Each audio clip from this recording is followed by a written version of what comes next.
how to add location on Instagram story or add a new location in Instagram. To add a location on Instagram story, let me just open up Instagram first and go about choosing a normal story. So I can just go ahead and open up my story here, and I can just choose a random story from the list like this. Once I've uploaded the story, if I want to add a location to this story, I can tap on the stickers icon on the right hand side or maybe from the top. And there you can see the sticker called location. So tap on that location sticker, and of course now you can simply search for a custom location, or you can have Instagram find out your default location if you have enabled location on your devices. But I'll just search for a custom location, let's say for example right here.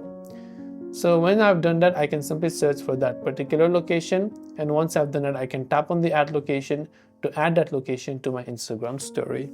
This way I can add location on Instagram story. I hope this video helped you out. If you have got any further questions, do feel free to leave them down below. As always, thank you for watching till the very end, and see you soon in the next video.